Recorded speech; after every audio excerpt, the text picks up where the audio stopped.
رات کی خاموشی میں مریم اپنی کھڑکی کے پاس بیٹھی آسمان کو دیکھ رہی تھی۔ اس کے گہرے بھورے بال کندھوں پر بکھرے ہوئے تھے اور اس کی ہلکی سبز آنکھیں چاندنی میں چمک رہی تھیں، مگر ان میں خوشی نہیں بلکہ ایک گہری اداسی تھی۔ مریم ایک سادہ مگر پرکشش لڑکی تھی، جس کا رنگ گندمی اور چہرہ معصوم تھا۔ وہ زیادہ باتیں نہیں کرتی تھی، مگر اس کی خاموشی میں بھی ایک خوبصورتی تھی۔ کالج کے دنوں میں اس کی ملاقات ریحان سے ہوئی تھی۔ ریحان ایک لمبا، اسمارٹ لڑکا تھا، جس کے گہرے سیاہ بال اور تیز آنکھیں تھیں۔ اس کی شخصیت میں ایک اعتماد تھا جو ہر کسی کو متاثر کرتا تھا۔ دونوں کی دوستی جلد ہی محبت میں بدل گئی۔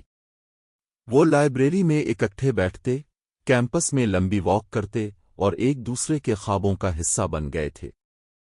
ریحان اکثر مریم سے کہتا، مریم، تم میری زندگی کی سب سے خوبصورت حقیقت ہو۔ مریم اس کی باتوں پر مسکرا دیتی، کیونکہ اسے یقین تھا کہ یہ محبت سچی ہے۔ مگر قسمت نے ایک بار پھر اپنا کھیل دکھایا۔ اچانک ریحان بدلنے لگا۔ اس کے رویے میں سرد مہری آ گئی۔ کالز کم ہو گئیں، میسیجز کا جواب دیر سے آنے لگا۔ ایک دن مریم کو خبر ملی کہ ریحان کی شادی کسی اور سے طے ہو گئی ہے۔ یہ سن کر مریم کی دنیا جیسے رک گئی۔ اس کے ہاتھ سے فون گر گیا اور وہ زمین پر بیٹھ گئی۔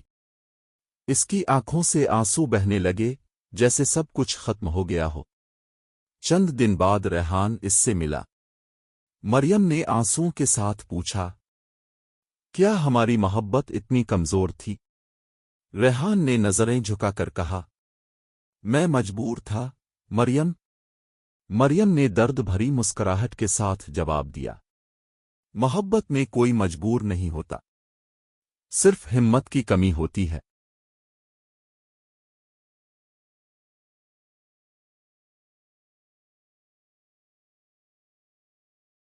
وہ ان کی آخری ملاقات تھی۔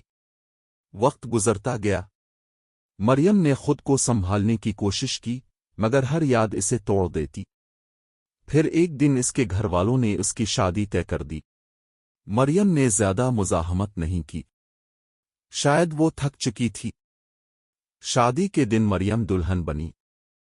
اس نے سرخ لباس پہنا ہوا تھا، اس کے ہاتھوں پر مہندی تھی، مگر اس کے دل میں عجیب سا خوف تھا۔ جب نکاح کا وقت آیا اور اس نے اپنے ہونے والے شوہر کو دیکھا، وہ چونک گئی۔ وہ ریحان تھا۔ وقت جیسے رک گیا۔ ریحان نے آہستہ سے کہا، میں نے تمہیں کھو کر جانا کہ تم ہی میری اصل منزل ہو۔ میں نے بہت کوشش کی، اور آج قسمت نے ہمیں دوبارہ ملا دیا۔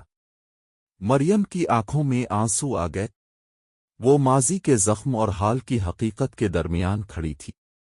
کچھ لمحے خاموشی میں گزرے، پھر مریم نے دھیرے سے کہا، شاید یہ سب قسمت کا کھیل تھا۔